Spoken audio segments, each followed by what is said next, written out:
Hi there everyone, and welcome to the JPT sub. As we start the April layout update, we're going to kind of switch it up and look at the new arrivals first, and then we'll come back to here and talk about what's been done on the layout this month.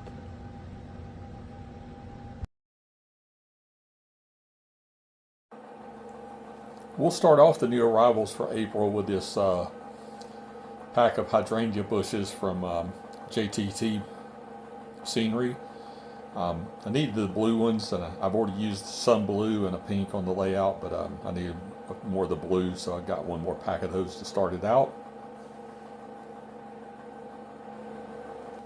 Next up, I got an assortment of items from Oxford Diecast, and we'll start with these 3 vans.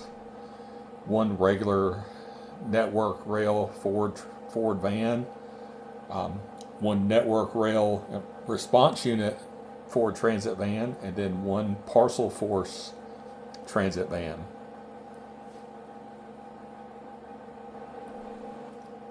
Then we have this Oxford omnibus. It's a Pixton or Paxton Elite bus. I can't really get over how big the box is that this thing comes in. So the lorries don't even come in a box this big, so it's kind of interesting. But man, this thing's cool looking, and I love the bug antenna mirrors that these things have. That's just really cool. So, well, here's our Oxford Diecast vehicles out of the boxes, and as usual, just top quality stuff from Oxford Diecast. I really like this, especially like this emergency response van right here. I mean, look at the printing on the back door of this thing. This thing's fantastic. I mean, really cool. Very sharp, very clean. Parcel Force is the same way. I mean, it's got a lot of good printing there. I mean, you can read that there. Then the smaller network rail van is what it is. The bus, same thing.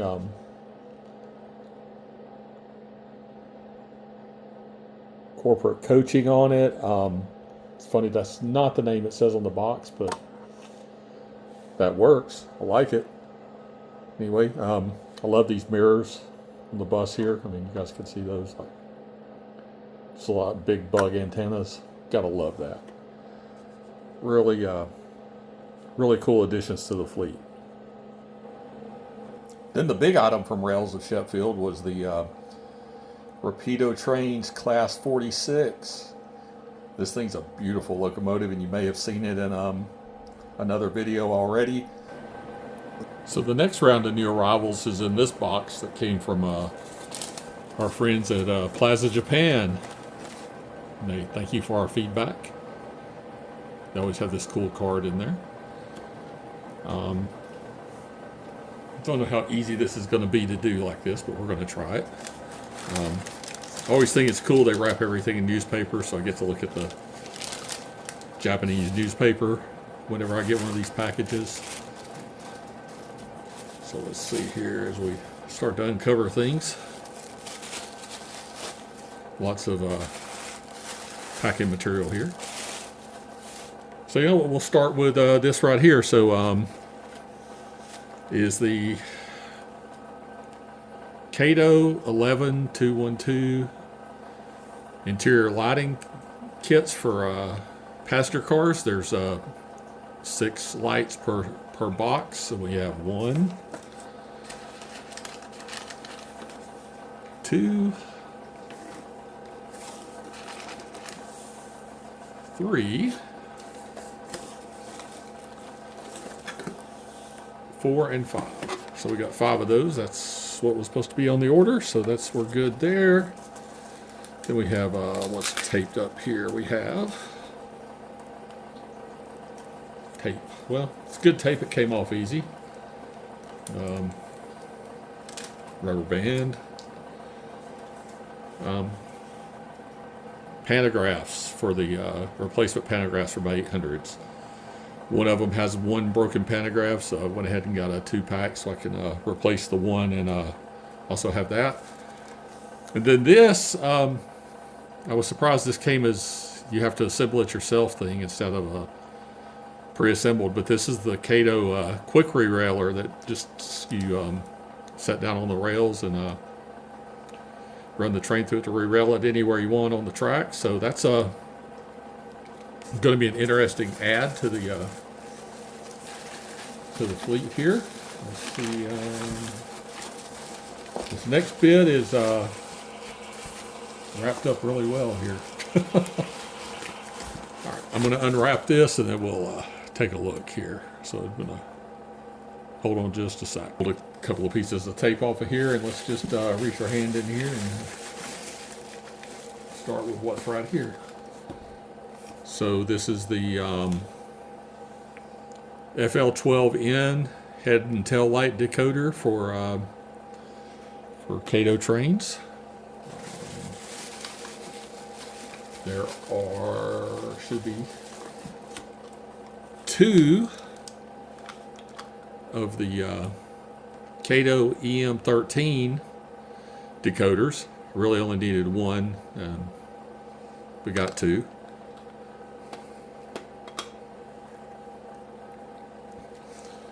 Then we have another 2 of, what's interesting about the package there, the Kato 8026, whatever, 44 there, boxcars. I have one of these, and for some reason I don't remember it being the same number, but same car number, but those are cool. I thought those are always great ads. I always use freight cars. And then this one should be interesting. I really wanted to see what this is going to look like. Autoracks. So I'm going to open this one. So number it's Kato 8078 5000. And wow, this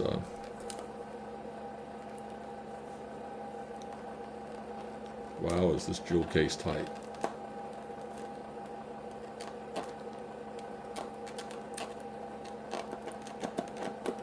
All right, there we go. Finally getting it to start to come loose there. It's not taped or anything. It just, man, it's just super tight fit. Wow. Ooh, look at that. That's a nice looking car. It's very lightweight, so we'll see how it runs, but it's going to look good if I load it as well. So that's really cool. I'm not going to pull it out just yet, but I just wanted to get a better idea of the color here. All right, so we got 1,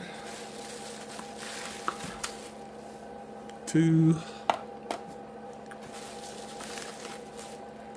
3, and 4. More rubber bands there. So we got four of these auto racks. That ought to make a nice little rake there. It'd be cool to have the full like 20 car train of that, but that's just not practical right now. So let's see. That's 5, 6, 7, 8.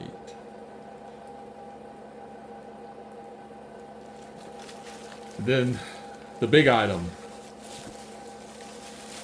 Dun, da, da, da. The Kato Class 800 LNER Azuma train. Yes. This is the last of the 800s that I was wanting until there's some new ones coming out, a Lumo and a whole trains that I think would be cool to have, but I've got the 2 Great Westerns, the 5-car and a 9-car, and I wanted the 9-car LNER to go with it. We rode several LNER trains while we were in England, so that's definitely was definitely a must-have here. And let's see if we can pull a bookcase out here. So this is 2 bookcase set. 1 and 2. Notice the box has a little dent on it right there. That kind of concerns me, but I don't see any place on the jewel cases. So let's pop one of these babies open and see what it is. Right, so this is the four car box here. And look at that thing. That thing's beautiful. Sweet. There's the pantograph section right there, only one for each end. That's what I got the replacements for one of my GWR trains. So yeah, you guys are looking at this as April new arrivals. This not sure if you'll see this one getting a decoder, if you've already seen it, or if it'll be next week's video. But anyway, it's here it is. This is an exciting new arrival. This is one I've been wanting for quite a while, and again, we'll stay out of the politics part, but I was just getting ready to order it when there was the big explosion on tariffs, and it went on hold, and they finally things settled out and got it to a reasonable tariff and more affordable to get. There's the other five cars for the train. Man, this thing is sweet. Looks just like what I remember. And I gotta look at my pictures because I'm not sure if we rode the 800-113 or if not, but that's the number for this train. So, all right, there you have it. We'll take a little closer look at these at the later in the video, but we'll see if there's anything else new for April. I think I've pretty much exceeded my budget at this point, so I doubt there'll be much more. Probably something small, but anyway, that's that. Then we have 3 sets of traffic lights from Evemodel. These are some like I put in before. It'll finish out 2 of the intersections and enough left over for one more intersection that I haven't gotten to yet. And that will wrap up the new arrivals for April.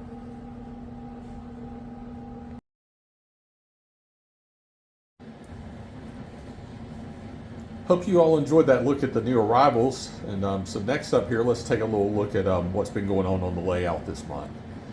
I have not done a lot of video of the layout itself as I've been working on it. We're looking at here the scrapyard and the propane dealer. I'm pretty much done with these 2 scenes now. I'm going to throw a picture in here real quick so you guys can see what it used to look like and how it looks now. It's not a huge difference, but it's different enough that it changes the whole look and feel of this area of the layout. Pretty much the building for the scrapyard here, this actually is lighted. It's kind of hard to tell, but it's only like a couple of windows, so, but it's lit. Obviously, we might put a little more scrap in here just to make it look better, but for the most part, everything's here that's going to be here. And then back here in this section, we have the propane dealer. Because the tanks are facing toward the buildings, we put up a blast wall. I don't remember if I talked about this last month or not, but 3D printed blast wall and painted. Put a wall here between the propane dealer track siding and the scrapyard because I felt like that was a little more, I don't know, secure, something more like what you would really see than having scrap cars lined up next to a fence.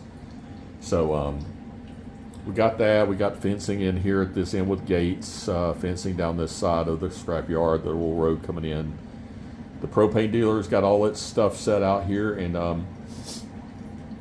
there's a fence down this side. It's kind of hard to see, but might have to put a few more weeds and stuff, but weeds here, weeds here. You can obviously see a lot of weeds and grass growing along the fence up here at the front edge, and right in here too with weeds and dirt. I think that actually turned out much better than I thought it would. So I'm really happy with how these scenes are going, and they're at the point now where it's just little details to finish them out rather than anything big. Behind it, the roads are done. Let's see if I can get this to focus back there.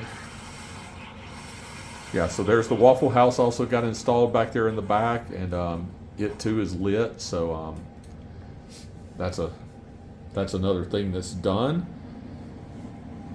And then since we're kind of focused back there, you can see these buildings, all the lights are working in all these buildings back here, but I still not happy with them. So I may still do some more work there. But basically, everything from here this way, other than a few small details, is been the rework that I wanted to do is done. So we're going to move down a little bit and look at what this next building is here. Okay, not moving too much farther down here, but just to see the next lot. We put in a Dunkin' Donuts. I kind of had envisioned wanting this to be on the layout anyway, and I wasn't sure what I was going to use, but I found this a building to start with as a base, and altered it a little bit, 3D printed it, had to design the canopy and the menu board myself. Have to admit I was this forced me to do some field research, so I actually had to suffer through going to Dunkin' Donuts, and I'm being sarcastic there, it's no problem going there at all, but went to get coffee, took a picture of the menu board, and kind of got a feel for the place. And the parking for this one I put on this side, it is prototypical for the parking to be on one side or the other here. It just depends on really how the building fit the lot. So for here, for the layout, I went with it on this side. The parking spaces are probably a little wider than they would be in real life, but I'm kind of good with that. It looks good. This hedge here, I wasn't originally too happy with this hedge, but now that it's in and everything, I think it kind of looks all right. Obviously, we got the lighted cars in the drive-through, which ended up being a nice touch. The blue bushes, they're more like kind of almost like tree size here, small trees, but these were bushes for HO scale. I had enough to do one side, and after I did it and I was working on it, I thought, well, this side, it needs it too. Would look better, and I think it turned out really nice actually. But now I have an extra set of pink ones because these come in the package of half blue and half pink. You'll see where I used some of the pink ones in front of the church, and I might have shown that last month, but I had not finished the parking lot. We'll look at that when we get to it. But again, up front here, you can see a lot of where I had a lot of weeds around the tracks, and here, and there's even a few in between the rails. Probably this siding could use a few in here too. We'll see about that when we come back to it. And then also in the new arrivals, you saw I'd gotten more traffic lights. Well, originally when I was planning this redo, I had no intention of this being right here, and no intention of another road coming in, this only being a three-way intersection, not a four-way. So I had not put a traffic light here facing back toward the camera here. So in the new arrivals, you saw I got more traffic lights. So one of those traffic lights is destined for this spot right here. And once I get that installed, that actually finishes out everything from here down on the layout. So that's about 25% of what I had planned to do for my 2026 rework. So we're at the end of April, and I have more done as we go down, you'll see. So I'm really kind of right on track for where I thought I would be at this time of the month, or this time of the year, I should say. And really happy with the progress. I mean, the Dunkin' turned out great. The compressed version of the scrapyard and propane dealer actually ended up working better, and I think looks better than what I had. Looked good, but I think this looks better. So let's I'm gonna just kind of pan it around here. In this section, this building here is a work in progress, and we're gonna use the fingers to move that car because I don't want to break out an engine at the moment. This building is just temporary until I design a better shop to go here. Because when I was working on it, had it on the workbench, it actually looked really good. It looked, it didn't look out of proportion, but once I got it on the layout, it just doesn't fit. But as part of that, I decided that I thought, a brick wall here design a different shop to go in here, and that gives me a lot of room to park cars and stuff, and then I can gate off the ends, and it'll look like a auto repair shop with a bunch of cars sitting around, so that should work well. Down the back side of this wall, back here, you can see there's at the edge a hedge with the yellow flowering. Between that and the sidewalk for the city street, we'll beautifying the city there, and you can just see it in the edge of here, some flowers.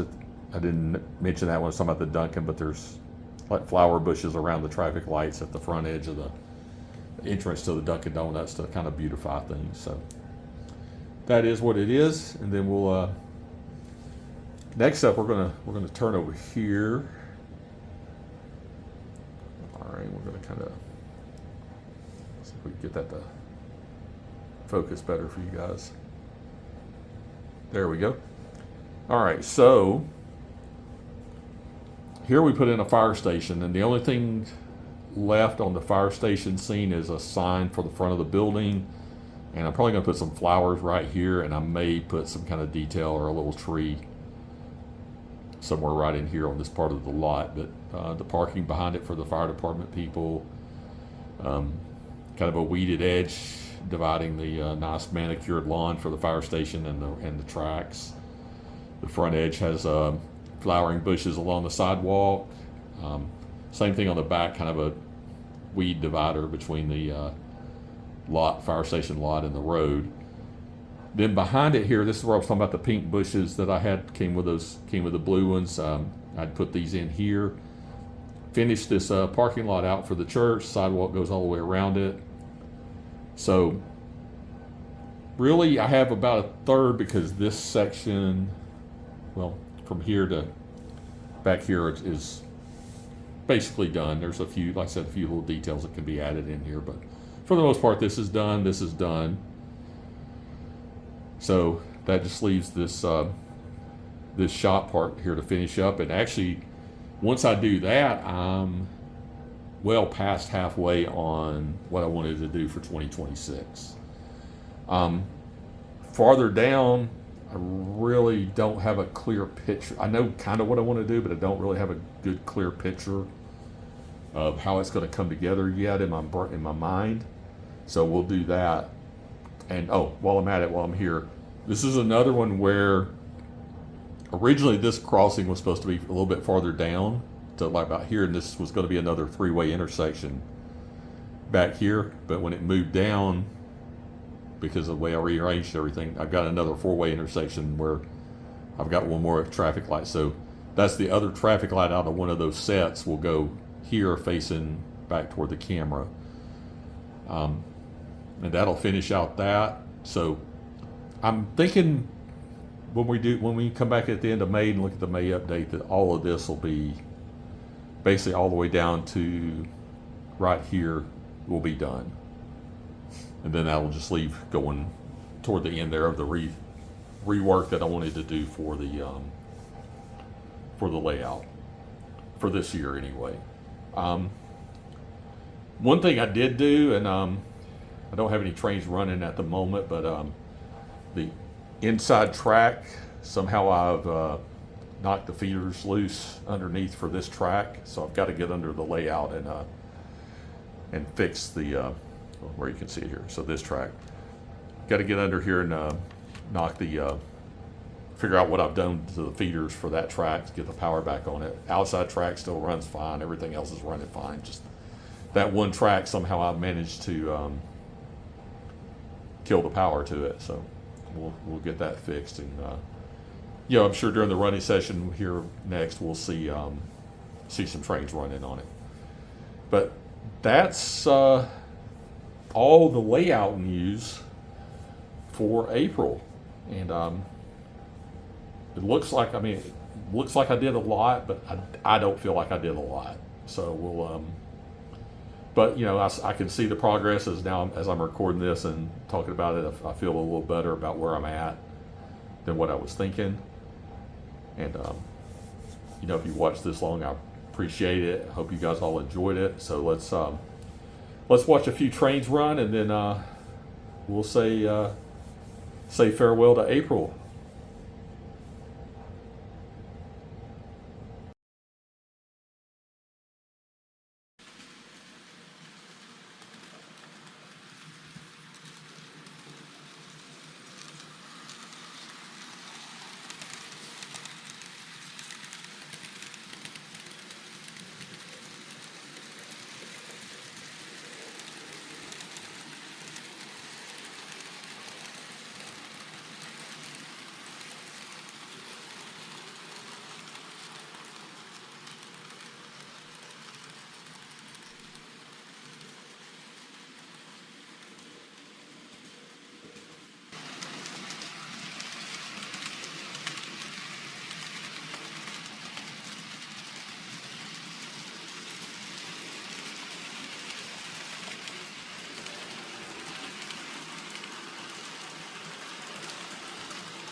there you have it, everyone. I hope you all enjoyed the look at April. A little bit of progress, a lot of new arrivals. Don't expect much in the way of new arrivals in May, but we'll see what we get.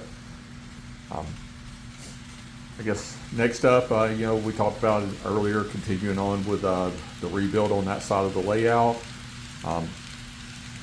There's a lot I want to do on this side too. I mean, the creek scene here that we're looking at is finished, but that's either later this year or sometime next year project. But for now, I want to thank you all for watching. If you have any comments, thoughts, tips, suggestions, be sure and drop them in the comments below, and hope you take a minute, click the like button, and we'll see you next time right here on the JPT Sub.